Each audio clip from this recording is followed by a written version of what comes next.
How does misery function, and why does it look as it being so dense?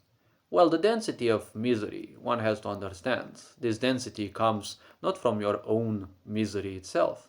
Your own misery is something one may take into account as just a few thoughts, limiting beliefs, and the such told you by your parents.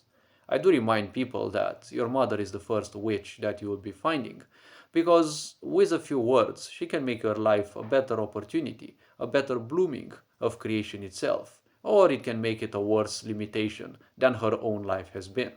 Don't forget that for you as a child, your parents are just like gods. So obviously, what they will tell to you, you will take them and live with those, most likely. Maybe they will have to say those things multiple times. But when it comes to misery, you're not only suffering your own misery. You have been born out of a mother and a child, and a father, right? As a child. And, well, you have to understand that you have a certain karmic structure yourself, which allowed you to find this physical body that you now live in. And, well, you also have a mother and a father. These people, whether they the ones who gave birth to you are the ones who matter. Whether one was adopted, that matters much less. Because the people who gave birth to you, they also gave you their karmic structure. And the problems, the misaccomplishments, the sorrows, the fulfillments of the previous generations will also be existing within your system. Most likely you're not aware of those, because honestly, who is aware of the pains of the other times, right? When you look at your physical body at a very profound level through, well, spiritual practices, maybe you will not know how your parents looked, the parents of your parents looked. Maybe you didn't live to see your grandparents, or, well, obviously, people 4 generations ago. But your physical body has that in its memory, because don't forget, when you breathe, all your genetic information is transferred to the next generation. Only a part of it will become dominant, yes, and they will inherit some of your features and some of the features of your spouse. But in the end, don't forget that you also have the features of your previous generations as well. And beyond those layers of DNA lie layers of karma that are way more profound. Well, they have within those thoughts, misaccomplishments, and all sorts of ideas of the predecessors as well. Maybe your parents did not like drinking, but for some reason you ended up a drunkard. Most likely because a certain karmic aspect was, well, found you to become active within after maybe even 5, 6, 7 generations. Because there is a certain thing that karmically to be dealt with, and that in a way is one of the challenges of life. People will end up with all sorts of challenges because in the end it's their karmic structure that they have to dissolve so that they become one with creation. One becomes united with creation after they manage to dissolve their entire karmic structure, through which they will have to go through multiple lifetimes until they transcend the cycles of life and death. When it comes to misery, misery is something that we all humans have been living in. It is a state of life with multiple layers, and well, it is the result of ignorance. See, everything in this world is perceived by the mind, or what we call the mind, as a dualistic nature. You have hot and cold, you have ignorance and awareness, but in the end, the human mind probably refuses to accept that that is the exact same thing. Whether you say something is hotter or less cold, it is basically the same thing. It is a scale upon which something goes up or down, just like the temperature, right? When you look at a what's it called, thermometer, well, the temperature, right, the indicator, either goes up or down. So the same thing is with that. One either goes up or down the scale of, let's say, awareness. There's thousands of layers to awareness, and to discovering new layers of those means you have to leave something behind, right? Even a jet fighter, in order to move further, or any jet aircraft, requires to leave something behind. In journeys in life, one will leave something behind, whether it's humans, whether it is a certain attachment to an emotion, whether it is anything else, probably objects. Something will be left behind, other new things will join. Similarly, people will come and they will simply leave your life sooner or later because, well, this is the nature of life. One does not need to embrace obsessions and attachments because they are just like anchors that will pull you down and will always slow you down. However, one needs to go through attachments because once you become sufficiently attached to something, it becomes your comfort zone. Once it becomes your comfort zone, you will linger in that area for a while and you will become, let's say, a limitation to life, which will always seek to bloom, to explode into new forms of existence, into new ways of expressing its potential. Yes, this is what creation desires from you.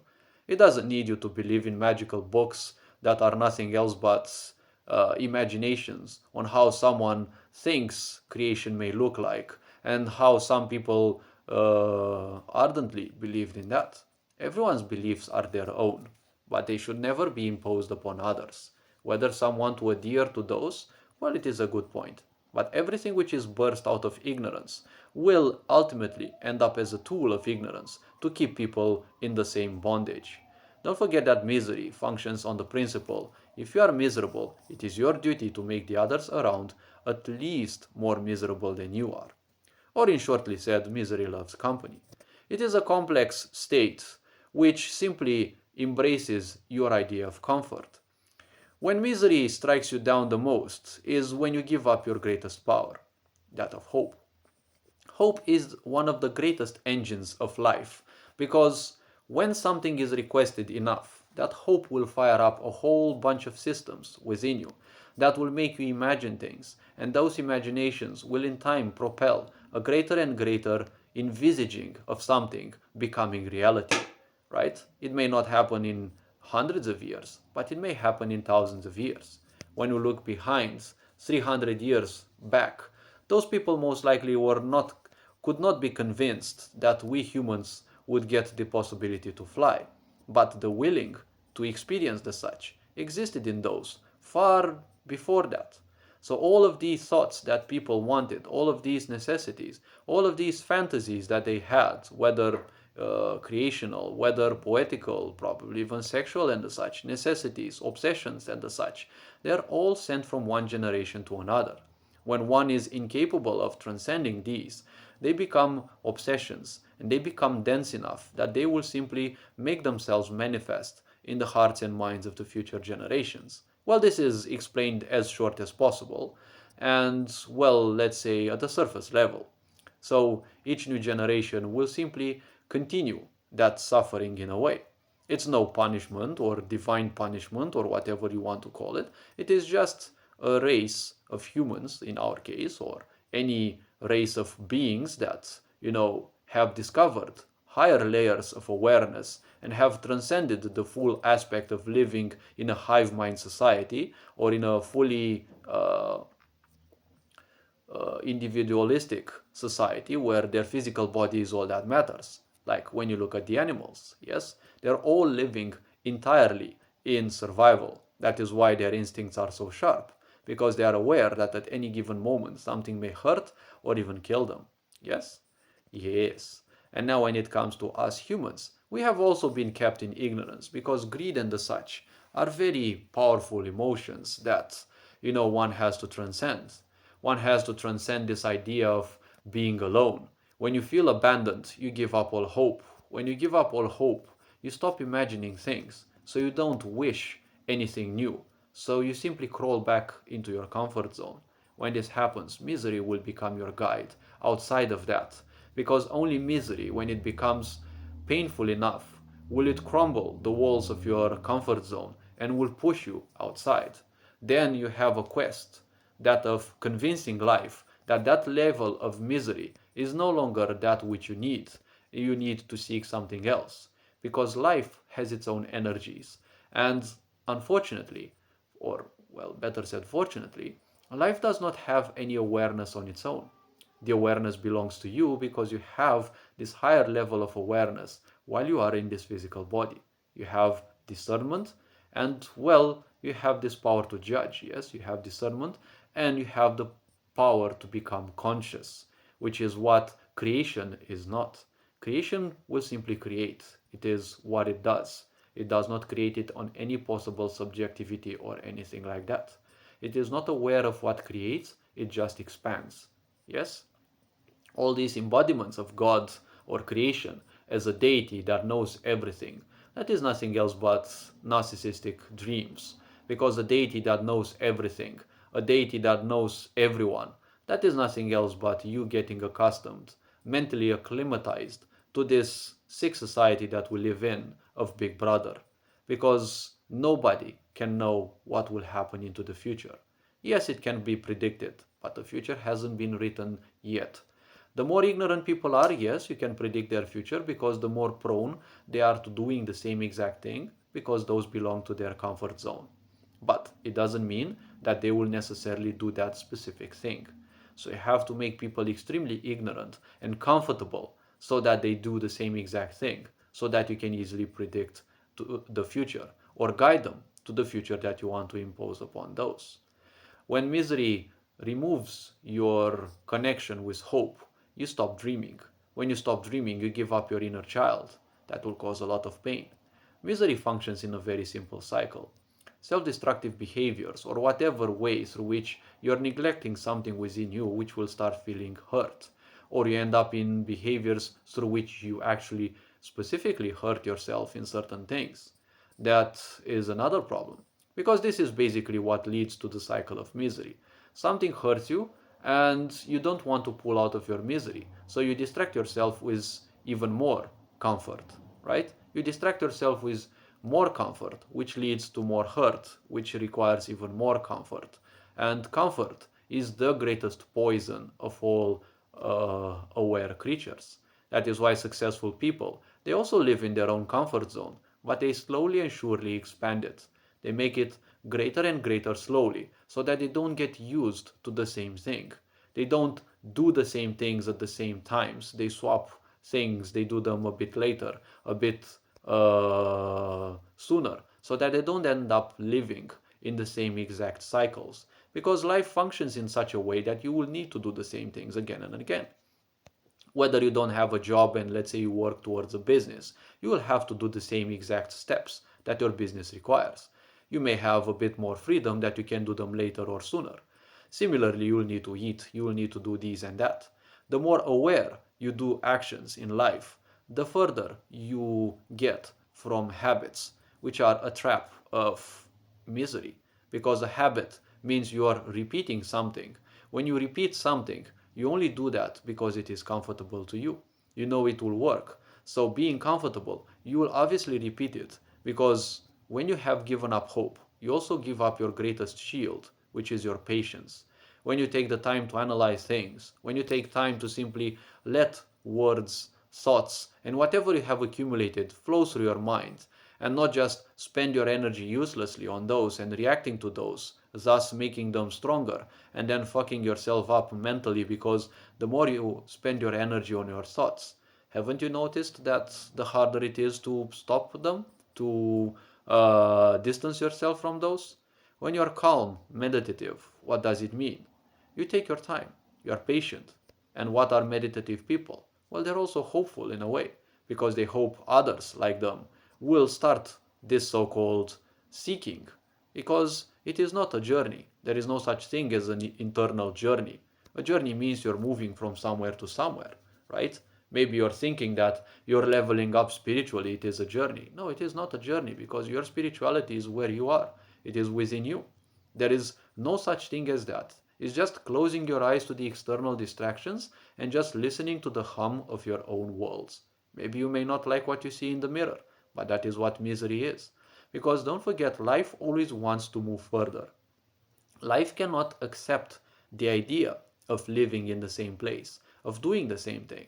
Remember when you were young, you didn't like school because you always had to do stupid homework. You always had to do the same exact repetitive things.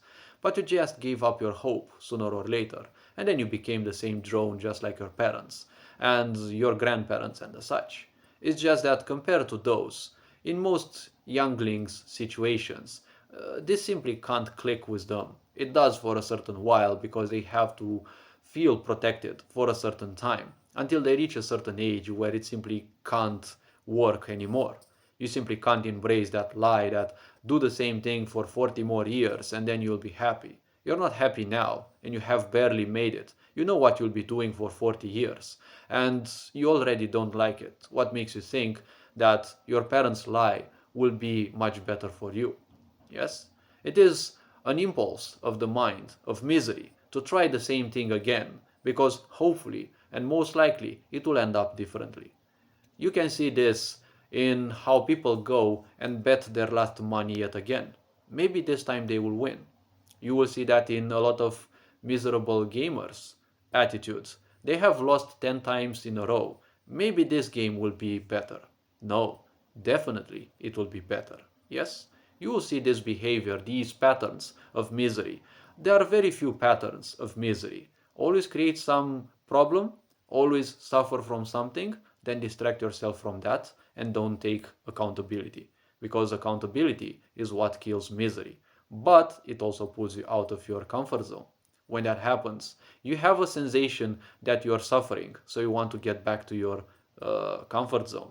This is the weapon through which misery will try to defend itself. This is something that people will tell you. See, misery is not some kind of demon, some kind of thing of awareness that will try to combat you. Misery is not something that will fight you. Misery is just a state in which you live because of some thoughts that you accepted. See, you want to get back to your comfort zone because the mind will always fear the new. Life will never fear the new because those people who are lively, you will see they always live their life in a certain way of risk. They will always do something risky in a way because life always wants something new. It doesn't want to live the same way. This sick society of full control obviously wants you to be miserable because if you're not miserable, how the fuck can they control you? If you wouldn't be miserable, you'd be interested in communicating with other people and not being alone and starve yourself of emotion and die slowly and surely because you're not doing anything for yourself emotionally and mentally. You're not communicating with other people. Because when you're hurt, you want to withdraw within your shell. You want to do something to prove everyone that you're worthy. But they never cared for you in the first place. So why the fuck would you want to prove some miserable sops that you would want to that you are worthy of something? You are not worthy before proving them anything. Do you think you'd be worthier when you prove them something? They'll hate you even more. And you already know that most likely. They hate you because you're slightly different anyways. You can't adhere to their misery and as such. Now that you start doing something of your own and you're proving them that you're actually worthy, nah, they will hate you even more. So misery is all about getting lost in a certain level of suffering and you have to distract yourself instead of taking accountability.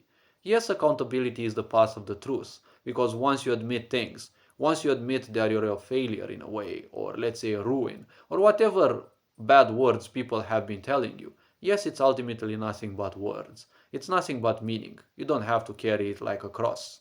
Jesus carried his cross because that was his death sentence, as he was sentenced by the people.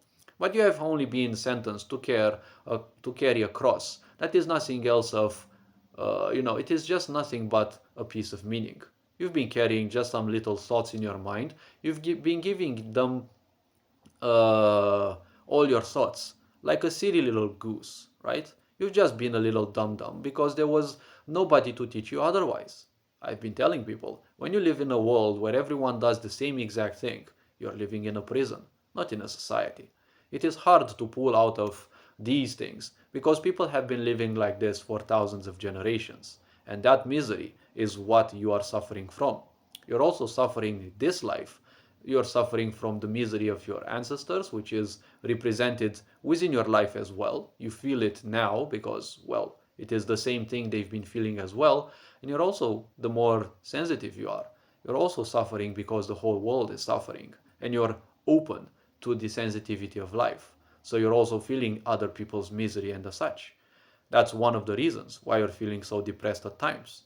Coffee, medication, none of this will help. I assure you of that.